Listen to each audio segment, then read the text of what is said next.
Raja dan Pangeran Yeonpyeong sedang berlatih bela diri di tempat rahasia. Di sana juga terdapat beberapa pasukan rahasia mereka yang sedang berlatih. Pada episode sebelumnya, Raja sudah membaca sebuah buku yang berisi mengenai kejahatan orang-orang klan Kim yang ia tulis sendiri. Jadi inilah saatnya Raja akan segera bertindak. Setelah selesai berlatih, mereka kembali ke istana, kemudian menemui Menteri Kim. Raja kembali berakting lugu dan mengatakan hal aneh yang membuat Menteri Kim bingung. Tetapi maksud dari perkataan Raja sebenarnya adalah peringatan untuk Menteri Kim. Raja tersenyum setelah mendengar bahwa Ratu telah bangun. Setelah itu Raja pun bergegas pergi untuk mengunjungi Ratu. Di perjalanan ia pun tersenyum senang saat melihat rakyatnya bahagia. Tiba-tiba ada sebuah bunga jatuh di tandu Raja. Di sisi lain, Ratu sedang berbicara dalam hati bahwa ia sangat ingin wanita ini kembali, tetapi sekarang hanya ingatannya yang kembali, jiwanya tidak. Bukan itu saja, bakatnya juga kembali. Namun setelah itu Ratu sangat panik, menyadari suaranya juga berubah menjadi suara Kim Soyoung. Ajudan Byung-in tergila-gila dengan Hon-young. Dalam beberapa kesempatan ia terlihat berhalusinasi, terpukau dengan kecantikannya. Di sisi lain, Menteri Kim menemui putranya. Ia meminta putranya itu untuk menghentikan kasus Ibu Surijo.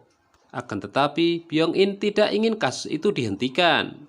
Menurutnya, siapapun yang akan menyakiti Ratu tidak bisa ia biarkan. Byung-in sebenarnya sedang mengumpulkan bukti temuannya yang mengarah ke Raja. Setelah itu, ajudan Byung-in datang dan curhat jika ia menyukai Ratu.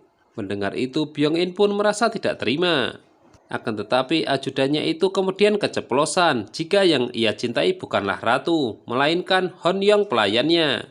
Mendengar itu, Byung-in hanya bisa merasa prihatin.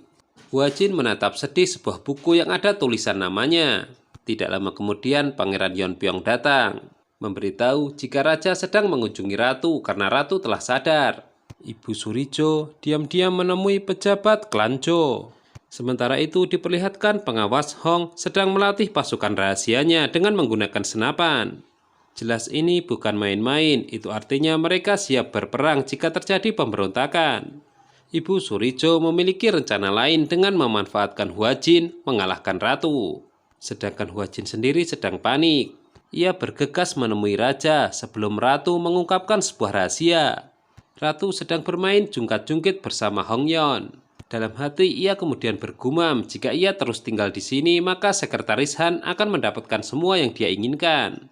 Ratu kemudian memiliki rencana licik, yaitu memburu generasi Han agar nanti di masa depan mereka tidak memiliki keturunan yang akan menjadi musuhnya.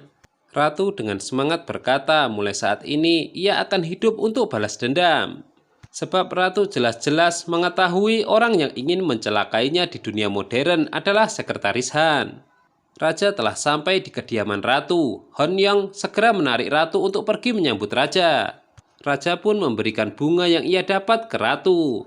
Itu membuat Ratu terpesona dengan Raja. Namun ketika sadar dari lamunannya, Ratu memukul-mukul tubuhnya dengan bunga pemberian Raja.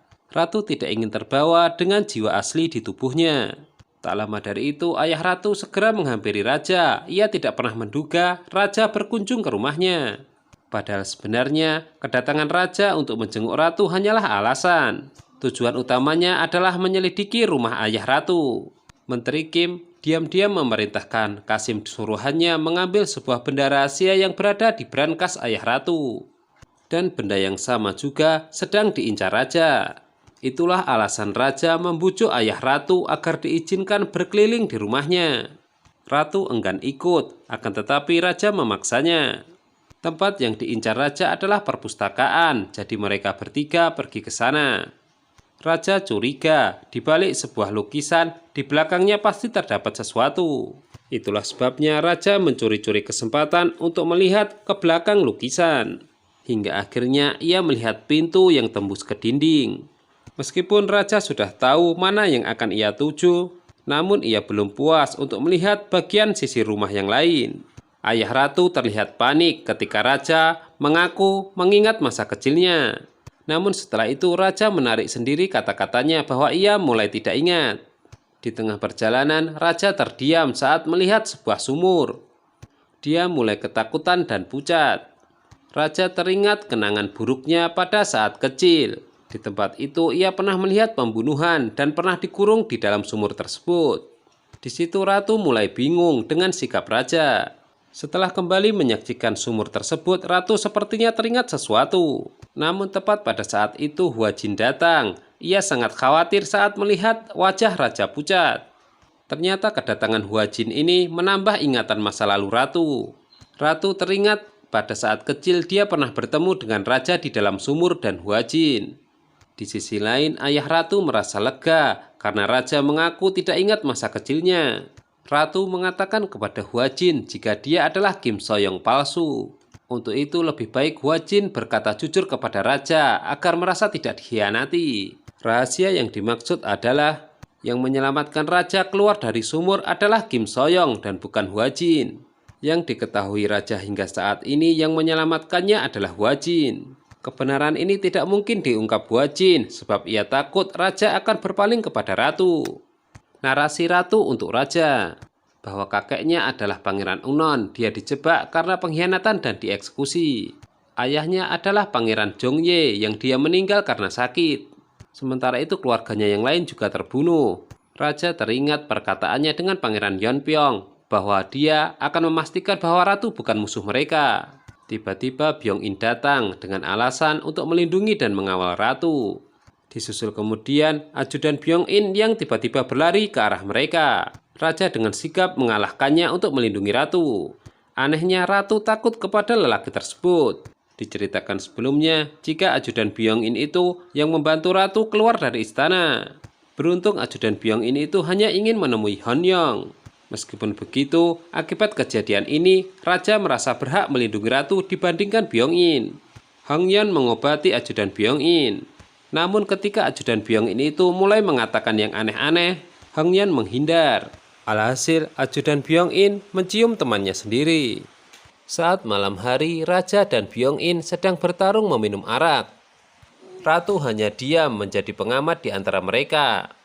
Beberapa saat kemudian raja dan Byong-in mulai mabuk. Raja kemudian memiliki pertanyaan untuk Byong-in, apakah ia memiliki perasaan untuk ratu. Byong-in menjawab jika ratu adalah wanita tercantik di dunia. Ratu berkata jika ia tidak tertarik pada mereka. Di tempat lain, Huajin sedang merenung di pinggir danau. Ibu Surijo datang menghampiri. Lagi-lagi di situ Huajin diberi hadiah, yaitu sebuah tusuk rambut. Huajin sangat terkejut karena yang bisa memakai tusuk rambut tersebut hanyalah ratu. Raja ternyata hanya berpura-pura mabuk. Tengah malam ia diam-diam keluar untuk mencari barang yang ia inginkan. Ibu Surijo mengatakan kepada Huajin jika dirinya pantas menjadi ratu. Saat berada di depan kamar ratu, raja bertemu dengan seorang misterius memakai topeng. Orang tersebut adalah Kasim Surwan, Menteri Kim. Hingga akhirnya mereka pun terlibat perkelahian.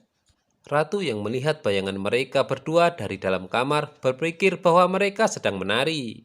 Namun setelah itu ratu tersadar bahwa mereka sedang berkelahi saat melihat pisau. Ratu pun bergegas keluar kamarnya sambil membawa sebuah pot bunga besar. Akan tetapi ia salah memukulkannya kepada raja.